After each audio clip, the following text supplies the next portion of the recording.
Thanks, Myra.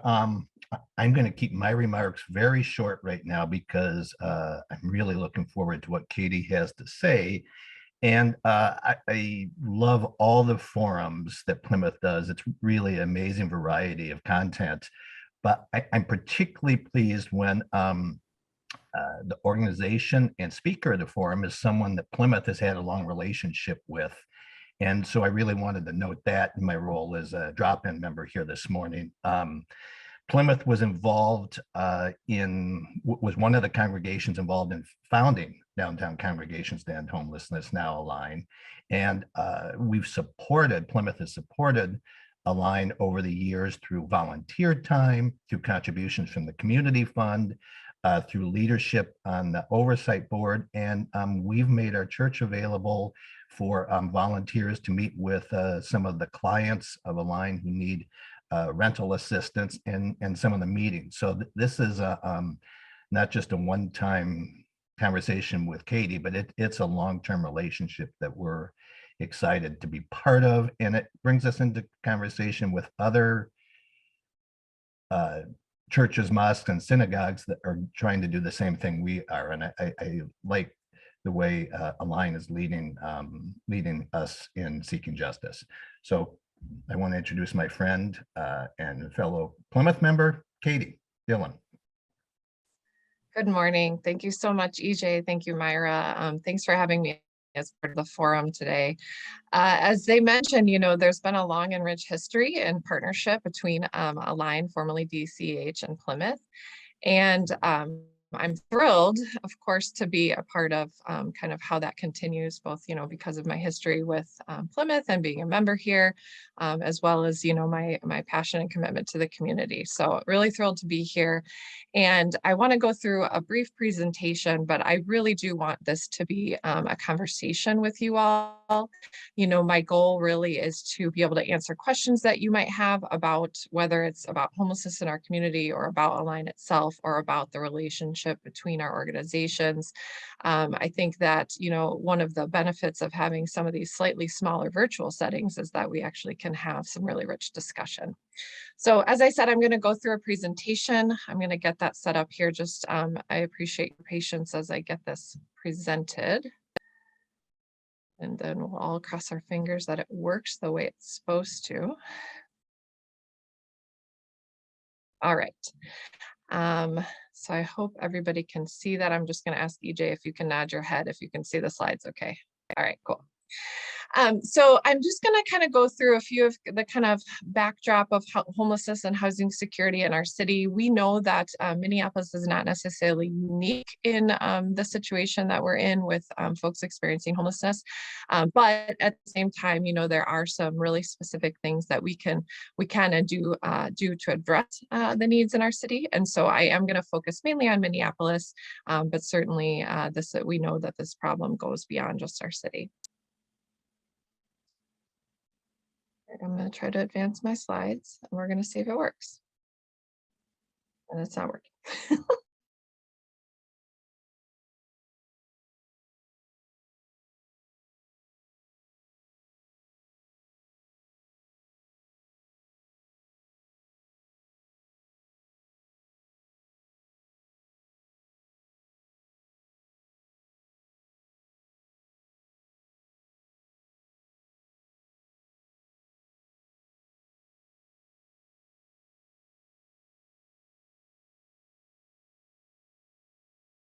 Experience homelessness in our city. There are neighbors, there are friends.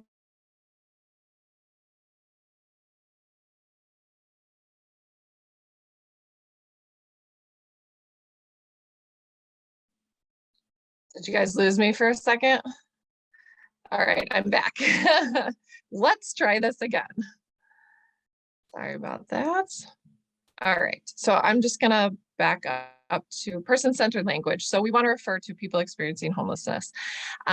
It's people first, right? Our neighbors, our friends, our people in our community. And then when we talk about statistics around homelessness, There's a lot that statistics can tell us and a lot that we can learn from statistics, but we also know that statistics have limitations. They don't necessarily tell us every person's individual story, which we know is unique to each person. We also, statistics can sometimes be a little bit distancing, I think. And I think one of the things that is so powerful, particularly with some of the relationship that Plymouth has developed with the line, is that we actually get to know the folks that we're potentially serving through direct service or advocating on behalf of. And that is so, so important. I think my bias is it's even more important than statistics, right? Is that relationship piece.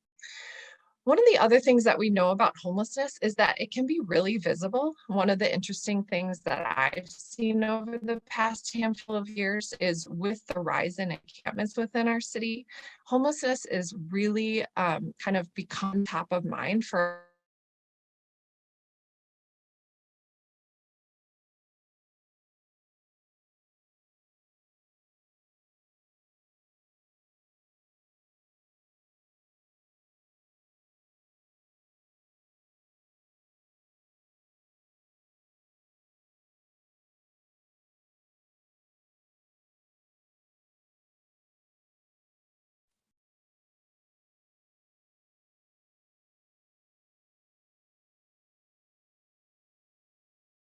All right, guys, I'm going to try turning off my video and seeing if that helps because it seems like I keep getting kicked out. So I'm going to try presenting again and we will see if that works any better. And let's try that. My apologies. All right. So one of the other things that I will say is, in addition to visible homelessness, so the things that you might think of as like encampments or people sleeping in tents, people sleeping outside, we also know that homelessness can be less visible.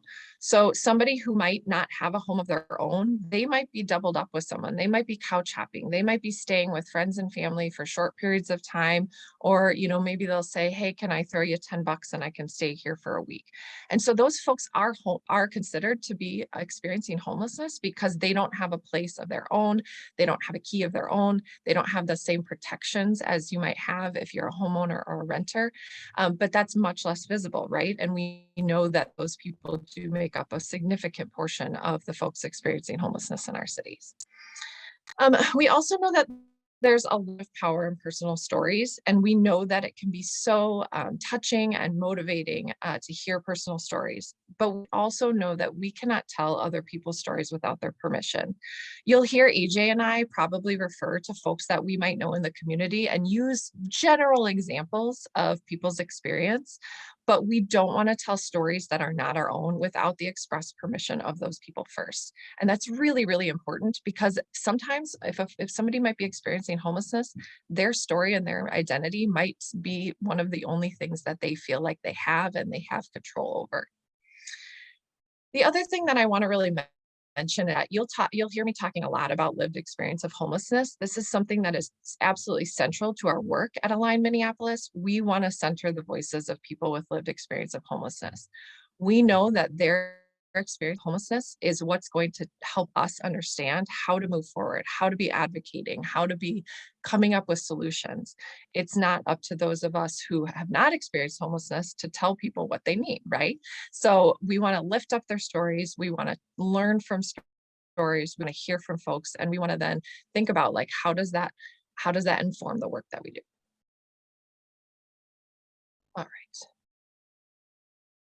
I do just want to touch a little bit about the impact of COVID-19 on homelessness. So we know that over the last couple of years, there had quite a bit of impact that has happened during the pandemic, both I would say positive and negative. We know that the pandemic has put additional pressure on our neighbors. There's been job loss, there's been loss of childcare, there's been enhanced medical needs.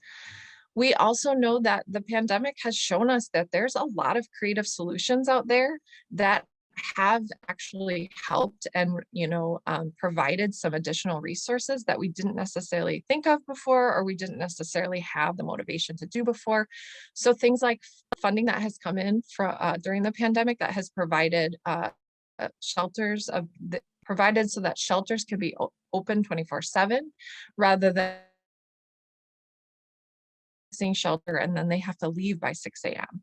And then they can't come back. They have to find something to do all day until the evening. So shelters, most shelters now have the availability to be there 24/7. We've seen hotels be converted into housing when hotels weren't being used for tourism, because the pandemic shut all that down. People were able to stay in hotels because they were available, they were abundant, and that actually then even led into one of the solutions that I'm going to talk about later. We've seen added services. We've seen money coming in for services that wasn't there before. And we hope that some of this one-time money then will show people, hey, there's a lot that we can do if we just provide more funding, and look at these examples that we've seen during the pandemic. We've also seen on the prevention end of homelessness, preventing homelessness, we've seen additional assistance come in. There's a state program called Rent Help MN that has provided quite a significant amount of money to help folks get caught up on their back due rent. And that has really helped people to remain in their home. Know that one of the best ways to end homelessness is to prevent it from occurring in the first place. And so that significant state program has, at this point, I think they've sent out the door millions of dollars. I don't know the exact statistics as where we're at today, but it's been millions of dollars. And we also know that on the flip side, shelters have faced significant additional pressures during the pandemic. We've seen that there's been increased needs in order to prevent outbreaks, but that there's been also increased pressure on staff. There's staffing issues. It's hard. It's a hard job. And so we know that there's also been some really ways that our services and our systems have been stretched. So going into kind of this, what I call the spectrum of responses, I just want to touch on a variety of things that we know are out there, that are programs that exist and that are things that are working in our community, that are already in place. So as I mentioned, prevention is a huge piece of ending homelessness. We want to prevent homelessness from happening in the first place. And the way we do that is by keeping people in their homes. I mentioned the state program, Rent Help MN. We also have some local programs at the county level, county emergency assistance. We have county contracted programs. They're called FHPAP funds. We also at Align have our own program called our Emergency Rental Assistance Program, where we help to provide direct rental assistance when somebody is facing a crisis, they've fallen back in their rent, and we help them to get caught back up. We also know that shelter is a necessary resource to address the needs of folks experiencing homelessness. And the key here is really providing safe and dignified shelter when it's needed. We hope that it's not needed very often. We hope that it's not needed for very long, but we know that it is something that is needed in our community. And there are times when our current shelter system is stretched to the point where they aren't able to meet the needs. We know that particularly when there's significant cold snaps, there are additional shelter beds open when it's significantly cold. I think the threshold is below 0. However, there's no guarantee that the shelters that exist can actually meet the needs in our community. We know that services are a huge piece of addressing homelessness. Focused case management is something that has been shown time and time again to really be part of the resolution. If someone is experiencing homelessness, they face so many different barriers to finding housing and getting out of homelessness, and having services such as case management and other types of services where they're being connected directly to resources, it's critical. And we know, and actually the county just stood up a new team of housing case managers. They're working hard. They've already housed a handful of people just in the last few months. And they are basically they're just out there helping folks get connected to resources, helping to find what housing is available, and doing a lot of the legwork that can be so hard for folks to do on their own. We also have seen in our city, particularly since the uprising, but even before then, there's a huge amount of mutual aid that's happening on the ground. These are community-based grassroots networks. Sometimes it's just person to person that are helping to connect folks either with other housing opportunities, connect folks with resources, connect folks with money and things that they need to physically be able to stay in their housing or access housing. And these things sometimes are hard to capture, but I think what has been so amazing that I've seen is that there's just so much passion and commitment that is just from volunteers, and it's just folks that are, feeling moved to try to make some type of a difference, and they're just out there, sometimes on the ground, within encampments, saying, hey, what do you folks need, and how can we support you? So really, really incredible work being done there. So one of the things that you'll always hear when we talk about homelessness and housing is that we need more housing. There's not enough housing. We know that there's a need for housing across all sorts of income levels, but particularly for people at income that is at or below 30% of area median income. So we call it 30% AMI. So this would be, for example, folks who maybe they're on disability, or maybe they live off of Social Security. They have limited incomes, lower incomes, and it's really, really hard to find places that are affordable for them. And so we know that, I think the statistic is somewhere around 80% of renters in Minneapolis are what's called cost burdened, which means they're paying more than 30% of their income to rent. And if you think about, let's say, for example, somebody has $900 a month in their Social Security disability income, affordable rent for them is $300 a month. And so if you're at or below 30% AMI and you're talking about affordability, there's not many options out, right? And they are hard to access because, folks will stay in them for a while. And so we know that there's a need for more and more affordable housing, and specifically affordable for those at or below 30% AMI. We also have seen some really interesting non-traditional solutions that are popping up. I mentioned the hotels prior being used for housing folks during the pandemic. There's actually initiatives happening right now that are the county is working to purchase hotels and convert them to housing, and they call it something. It's called something single room occupancy. So it essentially means that you don't necessarily have a full apartment. You may not have a kitchen. Some might have a kitchenette, and you might have a shared kitchen. Most will have their own bathroom, but there are times when there's, shared resources.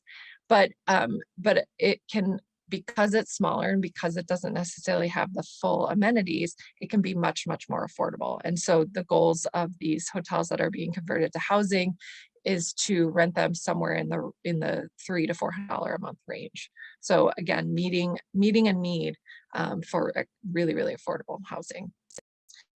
And affordability. I'm just going to keep talking about affordability. When we talk about advocacy, there's so many that we can talk about related to affordability. We can talk about rent stabilization, which is a conversation that's happening right now in the city of Minneapolis. We can talk about preserving the affordable housing that already exists and not allowing it to be sold to developers coming in from other cities and wanting to swap housing and convert it to luxury rentals. We can talk about universal housing vouchers. That's an initiative that is going to be put forth in our Homes for All legislative agenda to try to get, when we say vouchers, what we mean is like some people think of Section 8, that's a type of voucher. So essentially it guarantees that somebody doesn't have to pay above 30% of their income, and then that the remainder is covered by this voucher. It's essentially a subsidy. We know that we need more home ownership opportunities. We need expansion of opportunities to help with home ownership, and then things like opportunity to purchase. So this is like if the landowners sell a property, they give the current tenant, the first right of refusal to allow for them to stay in the place by purchasing it, and what programs might be available to help them to do that. And then of course, when we talk about when we talk about housing, when we talk about rent, when we talk about affordability, we're going to also come back to the livable wage. And, we know folks have a livable wage because a lot of folks we know are working, and when they're working 40 hours a week and they're still not able to afford rent, that's a problem, right? And so we talk about a livable wage. What does that look like in our city? And how can we make sure that when folks are working, they're able to afford, dignified place to live of their own. All right, so I'm just going to touch a little bit on Minneapolis specifically as an organization. So some of this information was mentioned a little earlier. We are an interfaith network. We have 17 member congregations. This includes Christian congregations, Unitarian, Jewish, and Muslim congregations, and mainly within kind of the core of Minneapolis, but also kind of across Minneapolis. Originally, our organization was called Downtown Congregations and Homelessness. It is now aligned because we've expanded back beyond downtown. So we have congregations represented across the city. We do a kind of, I would say, two main prongs of our work are direct service. So our member congregations that provide direct service, such as the meals that are provided at Plymouth each Sunday, and the outreach work that's done over at the Basilica, connecting folks to resources there. So there's meeting immediate needs, right? Direct service. And then we also have congregational organizing that we do that is really trying to get at some of the root issues of homelessness and some of the root solutions to homelessness. And so organizing around issues and doing a lot of advocacy work at the state level, at the city level, and at the county level. Align also supports a group called Street Voices of Change. Some of you may know of Street Voices of Change and may have been able to meet some of the folks there or heard from them presenting in different forums. This is a group of people with lived experience of homelessness that they get together twice a week and they work on issues that are near and dear to their heart and then advocate and organize around those issues. So one specific example of an issue that they organized around is what they call the Shelter Residents Bill of Rights. They were a lot of folks that had been experiencing stays in shelter within Minneapolis were having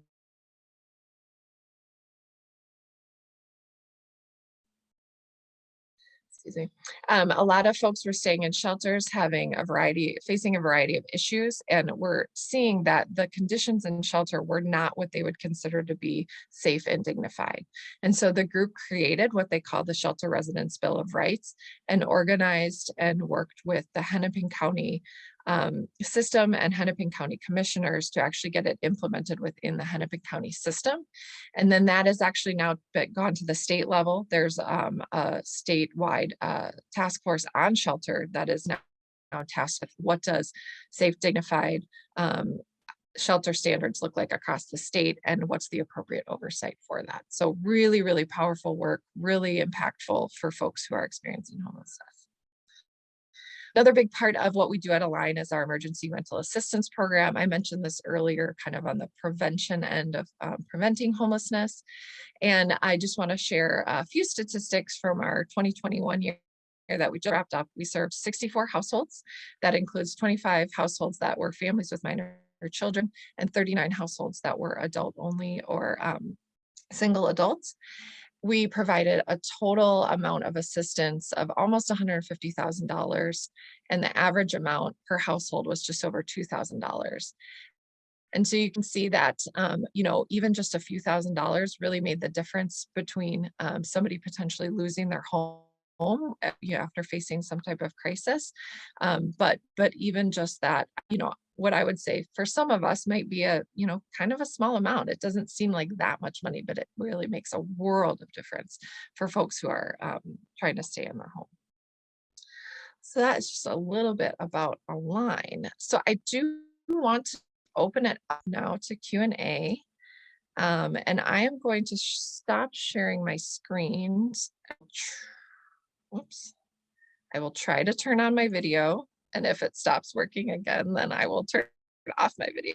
But I'd like for to be able to see.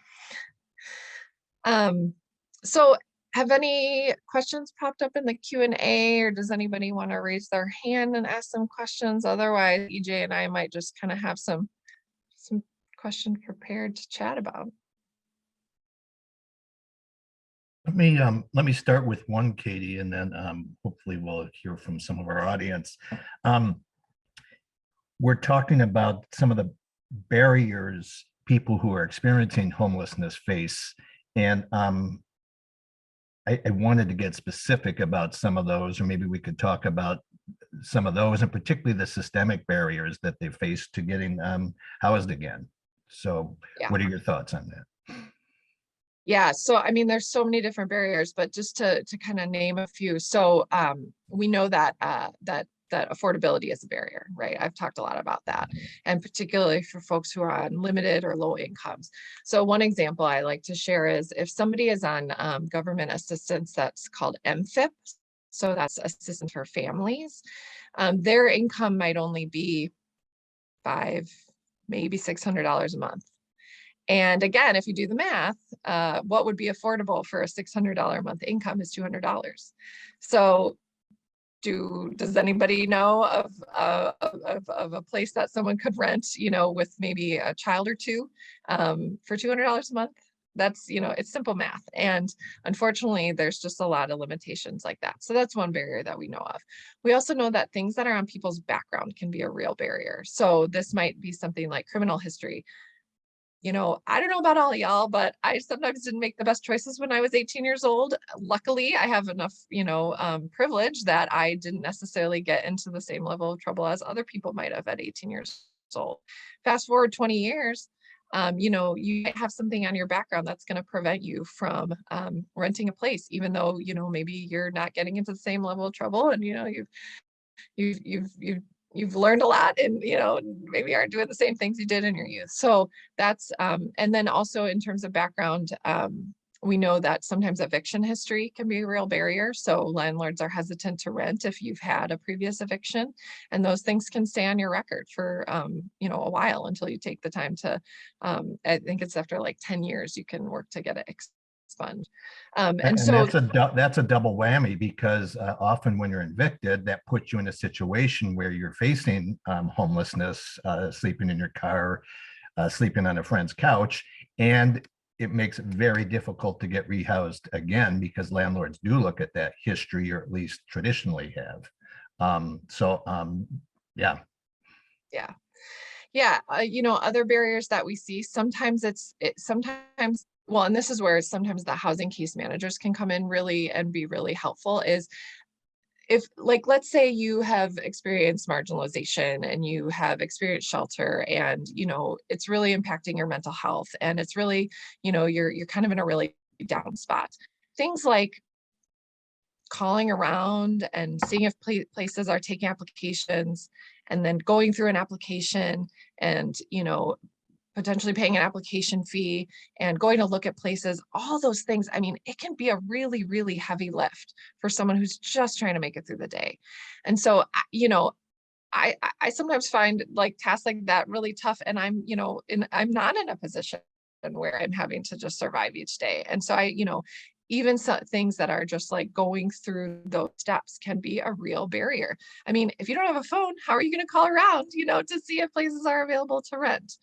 So, and sometimes we're all here on our computers this morning, and searching Craigslist or other places where each of us might go if we were looking for a new place to live.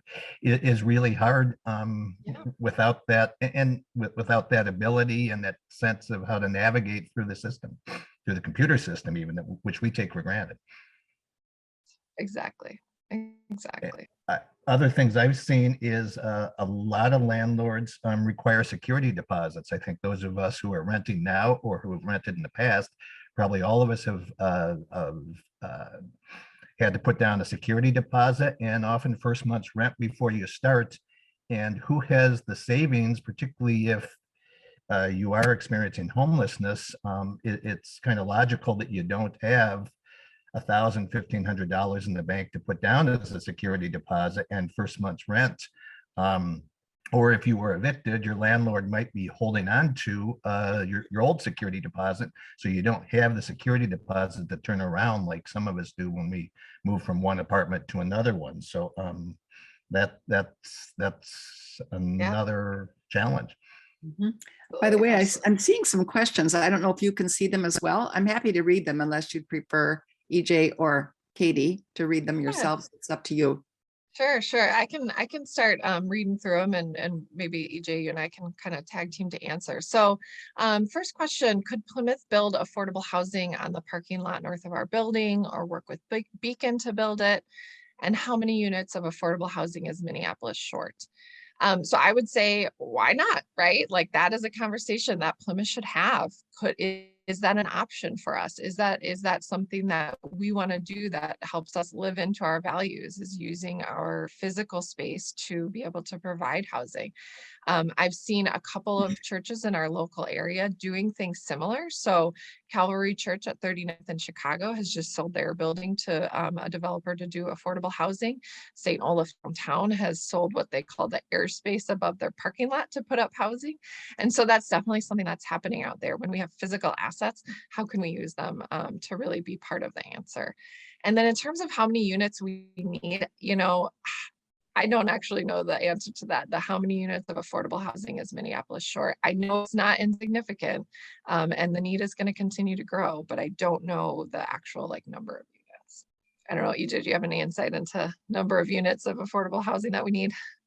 I don't. I do know Plymouth is located in the Stevens Square neighborhood, technically. And looking at data that the Wilder Foundation compiles along with Minneapolis Foundation, McKnight and all, as of 2019, so pre-pandemic, 57% of the renters in the Plymouth neighborhood were cost burdened. So in other words, 57% of our neighbors who are renting pay more than 30% of their income in rent. So there's kind of the tip of the iceberg. There's the people that Katie talked about that we see in encampments who are in shelters. And then there's a lot of other people who really are paying what the market requires them to pay, and they're paying too much. And so those people are one step away from potentially being without unhoused as well. Right. Yeah. And then all right, next question. Sorry, go ahead. Go ahead. No, I was going to say, okay. How are you different from Beacon Interfaith Housing? Do you work together? So there are a lot of similarities between Beacon and ourselves. Beacon is much larger, I would say, but they were also born out of a faith community. They are also, working within faith communities to do organizing. And so there are a lot of similarities between us. The one way that we work together is we do sit on some coalitions together. So for example, the Homes for All Legislative Coalition at the state level, which is working on homelessness across Minnesota. So that's one way that we interact, and we sometimes, kind of come together on certain issues. I would say that there are some issues that we would absolutely be in lockstep on, but as a line, most of our issues that we're going to be organizing around are really going to be driven by our Street Voices of Change group, identifying what is most important to the folks that are actually experiencing homelessness. And so that may look a little bit different, whereas Beacon oftentimes is focused on building and housing affordability. I see a question from Jackie Prince that kind of is an area I'm passionate about. Jackie asked, were direct payments to individuals during the pandemic as successful as seemed to be the case? And did this eliminate some of the bureaucratic red tape? And the answer to both is a yes, absolutely. In spending time with clients and volunteers around the food shelf, those direct payments were just essential to people being able to balance their budget, live, and in many cases, stay housed. And I heard personal stories about that. And the wonderful thing is, it more or less just showed up in many people's bank accounts if they had filed a tax return or have Social Security disability, which a number of the clients of the food shelf do. So it was just terrific. And it's led to, actually before that, a number of cities around the country are experimenting with direct income payments to see if that might be a more efficient, more dignified way of working with people who are really experiencing poverty. So the city of Stockton was one of the first in the United States to do it, and just had a huge amount of success, and perhaps showed that the stereotypes many people have that if you just give poor people money, they're going to use it on the wrong things it proved to be absolutely not the case in Stockton. In both Minneapolis and St. Paul, there are small pilot studies to do exactly the same thing that are being run in conjunction with the Minneapolis Federal Reserve. So in essence, you can have a real-time control group, people that don't get the funds, which is what they did in Stockton as well, and those that do. And so we're going to have real good data around doing this direct intervention with people. So I'm interested in following that. Yeah, thanks, AJ. That actually touches on a little piece of the next question around programs giving cash payment directly to folks every month, no strings attached. And yeah, what we're seeing, and I mean, it's sort of a math answer that can actually seem pretty simple. It's, when people have enough money to meet their needs, there's a lot of benefits, right? Housing stability, kids being able to have their needs met, and so there's just a lot of upside. And so I hope that the pilot programs in Minneapolis and St. Paul, I hope that those really show us that this is a great kind of portion of the answer, right? Part of the other part of Tom's question, some time ago, there was a state of Minnesota project to end homelessness for veterans. I think it was pretty successful. Are there lessons to be learned from this experience? To be honest, I don't know a ton of detail about the state of Minnesota project to end homelessness for veterans. I do know that there's been a lot of focus on the veteran community, and that there's been areas of Minnesota which have considered themselves to have eliminated veteran homelessness. One of the things I do know about with veterans is that there are housing opportunities and housing vouchers that have been available specifically for this population. And I think it again goes to show that when you have specific resources that are focused on certain groups of people, you're going to be able to help those folks. It's just there's not enough resources then for kind of at the broader level. So we need more of those programs, I would say. I mean, it's more of the direct payments, it's more of the housing vouchers to make things affordable, it's more of affordable housing, it's all of these things that sort of like it hits on all the different pieces, and there's no one big solution, but it kind of like takes away at it. So and that touches on, because of course we need all those resources, but we need the human resources to help reach, in that case, the vets, and maybe have former vets go out and talk to them. So just like in our healthcare system, sometimes the limiter is not just the lack of beds, but it's the staff that can respond to this increased demand.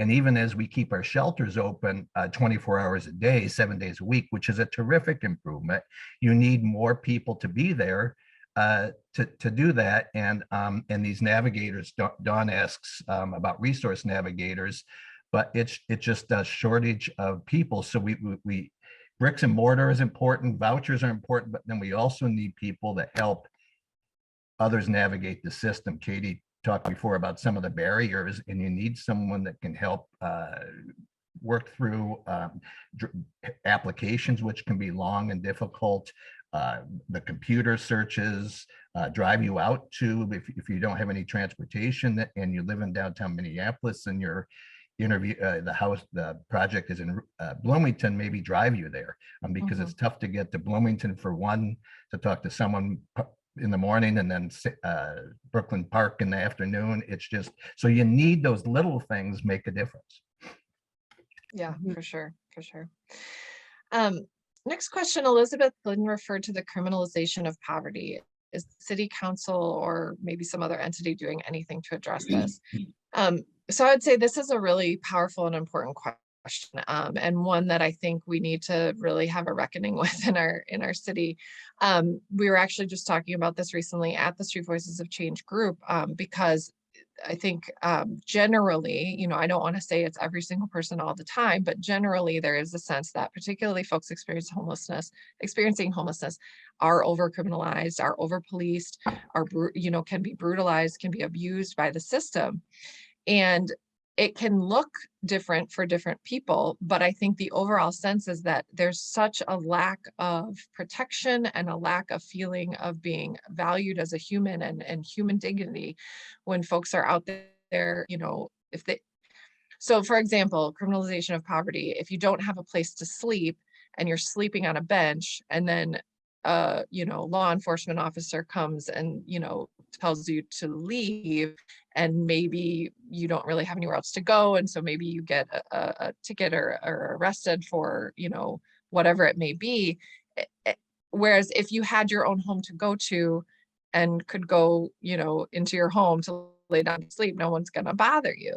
And so I think that, I don't know.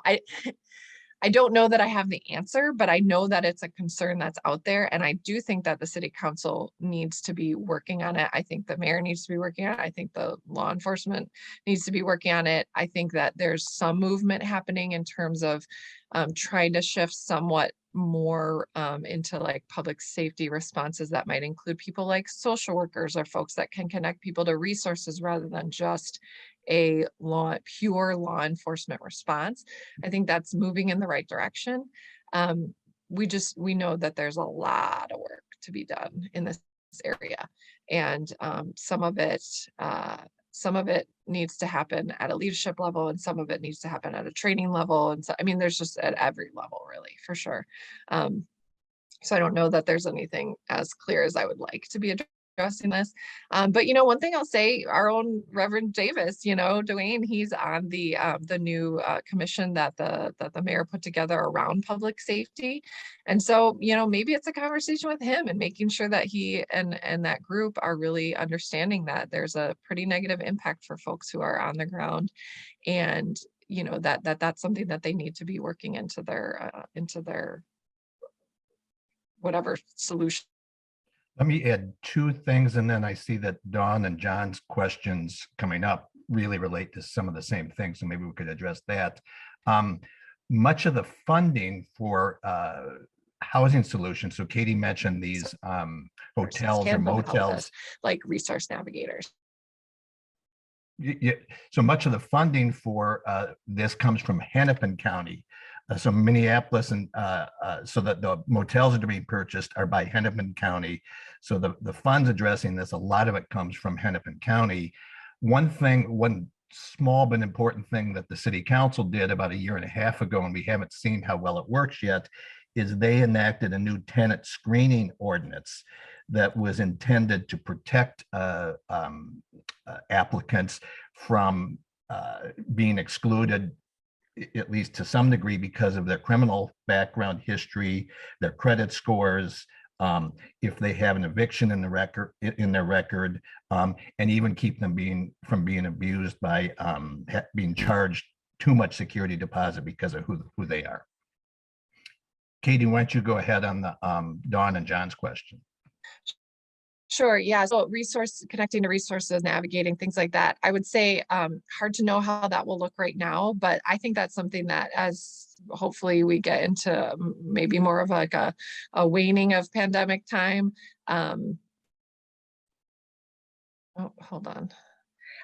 When we get into a waning of pandemic time, I think that's something that we should have conversations about how that could look, because I think, yeah, it could look like a group of volunteers getting together to do that.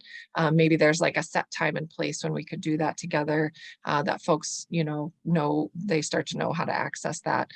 So I think that's something that we should, as Plymouth, continue to have a conversation about. I don't think there's anything in place right now, but let me tell you about one informal experience that we could build on, and Dawn was behind this. And Gene Kennedy from Plymouth helped as well. They basically helped act as informal navigators with the Rent Help Minnesota applications. So those applications to help pay for back rent. And they set up a table outside the exit for Groveland Food Shelf this fall, and helped make people familiar with that, handed them applications if they needed it, let them know where to go online. And they talked to at least a couple hundred people. And on top of that, they help people fill out and come up with the documentation. The application was either 11 or 16 pages long. So both Jean and Dawn help people complete those applications. Some people have language difficulties or just have difficulty reading, don't have access on computer. And it wasn't clear exactly what documents needed to be submitted in support of that. So that was really well received, and they really changed people's lives. And I know in a couple instances kept people from being evicted. Both Dawn and Jean talked to some of the building managers on behalf of some of the tenants and said, this person is filing this application for rent help, and that means you may not evict them under state law right now. So I think that was a really successful experience, and we at Plymouth could build on that. Yeah. Love that. And I think one of the other things that was great about that was it was meeting people where they were at, you know, it was folks who maybe had been accessing the food shelf and kind of already had a relationship with folks, and really just saying like, all right, you know, we're here, what do you need? So that's a great example. Just really quick, I'm going to share my screen one more time for some additional resources that folks can use to find out more information. I'm just going to pull it up here. So I have here, like, we have, as Align Minneapolis, we have something called a campaign guide. So we have 3 that we launch each, 3 seasonal campaign guides. Right now we're in our winter one. And these guides have all sorts of resources around education opportunities, volunteer opportunities, advocacy opportunities. So definitely take a look at that. I can also pop this in the chat. I also have a link to the Wilder research study that does provide some great statistics about what homelessness looks like in our city. They usually do a report on a 3-year cycle, but they weren't able in 2021 due to the pandemic. There is a rent stabilization study that Cura released in the fall. So this is really great information that can inform what we do as a city around rent stabilization. And then we have some self-guided education resources as well on our website. And then I do just want to also share, if anybody wants like screenshot these, or you can get in touch with me or EJ if you want further information about things like our emergency rental assistance program, about how to connect folks to shelter resources, things like that. Feel free to reach out to EJ or I. Okay.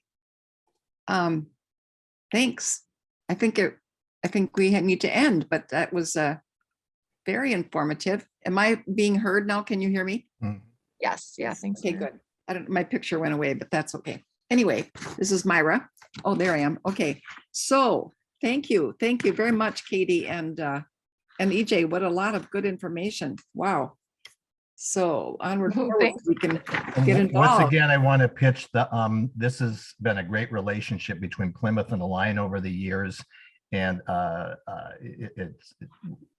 we're all about at Plymouth, I think, building long-term relationships, because that's how change happens. So it's not just a one-time gift or a one-time involvement in some sort of get together or gathering, but it's really working together over the long term to make transformation happen within our community. And Plymouth is doing that with Align and a number of other groups. Absolutely. And now I need to